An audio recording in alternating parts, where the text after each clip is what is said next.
Alzolay has already blown 4 saves this season. Awful.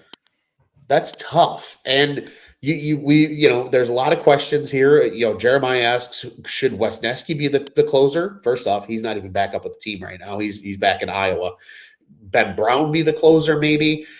I think the thing with, and I want to share this and I want to get your take on it, because then even Sean Gardner follows it up and asks if the Cubs could trade for a closer. They're not making any trades yet. It's too early in the season. Nobody in baseball is ready to give up on their season and trade from depth, unless it's a 1-for-1 trade that truly benefits both sides. Well, Jetty basically said that the other day too on the radio when he was talking. So nobody in baseball is making trades right now. It's way too early in the season. If you're making a deal, the earliest you probably see a trade is maybe late June, and that's if like the Athletics and the Marlins and teams like that are just done and they can get something for a guy. But I like what Craig Counsell said today on the pregame show for the radio. In talking to Zach Zaidman, he said, because they asked about Alzolay and getting right, and he's your closer, and people are so focused on closers because that's what baseball's historically been. And I really like what Craig had to say to that. He goes, we need 27 outs. He goes, I don't give a rat's ass who throws when. This is me. This is the Rob News spin on what Craig said. He didn't say rat's ass, I assure you. He should have, though. That was better. Oh, it would be awesome. But he effectively said, I don't give a rat's ass how we get the 27 outs. We just need to get 27 outs. To me, the ideal way to build a bullpen is have a bullpen of all guys that could close baseball games for you, right? Like that's the best case scenario, because then you're constantly firing out a fantastic option at any point. Because we've talked about it as Cubs on Tap. We constantly are in communication off the microphones. We talked about, well, what if you put Leiter Jr. there? Well, then you lose that guy who's been your Houdini act coming into bad situations and getting you out of jams all year. It really is right now, the best case scenario for the Cubs is just throw your best arms when you need them and figure out how to get to end the games. I think having labels on this bullpen right now is not the right approach, because very clearly Albert Alzolay is not the guy that you want in the ninth right now. But maybe he's the guy you want in the ninth from June 15th onward.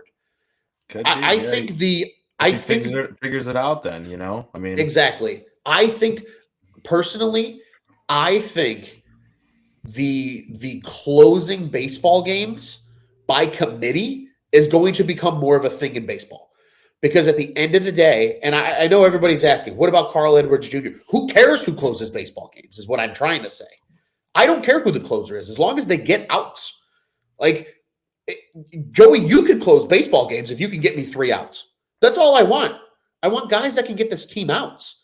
If that's Luke Little, if that's, Jose Cuas coming back up, if that's, Carl Edwards Jr., if that's whoever, it really doesn't matter to me. And I think that's how, I'm not telling people how to think, but at least that's how I'm approaching it. And that's very clearly how Craig Counsell made it sound in his answer today. I don't care who the closer is. Can they get me to the end of a ball game and keep a lead? Because at the end of the day, that's their entire job. And I think they can right now, they can abandon Adbert Alzolay as the 9th inning guy until he gets right. Because you have guys like Hector Neris who closed the ball game that you were at the other night, Joey. Mm-hmm. He can close games. I know people are like, well, he's your setup man. Well, guess what? He's a really good relief pitcher. Throw him whenever the fuck you need to throw him. I'm so over, we talk about baseball needing to evolve, and I apologize. I know I'm going on a rant here, but I'm a little fired up about this. We've gotten into this notion of baseball needs to change and baseball needs to be better and baseball needs to do this. But no, we have to have a set 8th inning guy and a 9th inning guy in the bullpen. No, you fucking don't. You need a bullpen of guys who should be able to close ball games for you. In perfect case scenario. Matchups too. Exactly. And to me, you want a diverse group of bullpen arms that in any given possible situation on any given day can give you the desired result that you want. Like you said, matchups are coming, is something that'll come into mind. Certain guys pitch better or when guys are on base. Mark Leiter Jr. is a perfect example of that, is your Houdini act. You've got, guys that can come in late and close games like Hector Neris.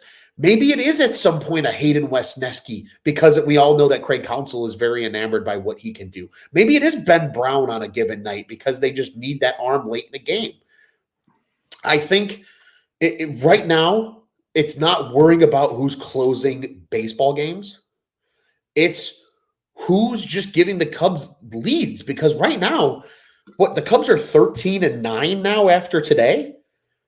You can make the argument this Cubs team should have like 18 wins already this season. Truly. Dude, how many games have been blown by this bullpen, whether it's Adbert in the 9th or it's Jose Cuas in the 6th? It doesn't matter. Don't even say that fucking name to me. And here's the thing, like, and Darren says it. He says, totally agree with Ron. Just figure out the bullpen period before you start worrying about who's going to play closer.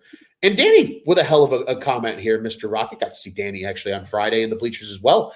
He says, hear me out. What about Hendricks as closer? Hit him with the slow stuff. You zig, we zag, the new inefficiency. And that's exactly what I said, right? What if you have Hendricks come out of the bullpen? Because you have your starters, and then you have Luke Little shit pumping 97, and you have Ben Brown shit pumping 97, and then you bring Hendricks in throwing 88 at the end of the ball game when their 7, 8, 9 hitters are up. I'd be happy if Kyle Hendricks could close ball games. But at the end of the day, right now, it's just let them get games in. And Sean brings up too, and this is kind of going back to, they signed more starters to Julio Teheran. Teheran at this point, I wouldn't even worry about him as a starter. Justin Steele's going to start ball games at some point for this team. I think Cade Horton might start ball games for this team at some point this year. I think Ben Brown should be starting games right now for this team. Because this is also a problem, Joey, right? The bullpen is what it is. It's the 5th most thrown bullpen in baseball right now? It might even be the 3rd most giving you innings. That's the biggest problem, too. The starting pitching's not going deep. Yeah. It's like, Joey, you said it perfectly in the pregame show. It's not just a bullpen issue. It's a pitching staff issue. Yep. The Cubs have a pitching problem. And this is something that, Juice brought up early in the season, that he didn't love the pitching staff as a whole. Because right now, without Justin Steele, the only guaranteed guy that is going to go out and do exactly what you expect him to do in any facet of this pitching staff is Shota Imanaga. And Mark Leiter Jr. Yes, and Mark Leiter Jr. But that's it. And that's it. You're desperately missing a guy like Julian Merriweather right now. Dude, desperately missing a guy like Justin Steele. Oh my God, I'd give anything for Mark Leiter or Julian Merriweather and Steele, of course. But yeah. Of course. It's truly a problem, man. Like you put it best, Joey. You said it in our pregame show. You're like, I want to talk about the pitching staff as a whole, because the pitching staff as a whole is a humongous question mark right now for this Cubs team.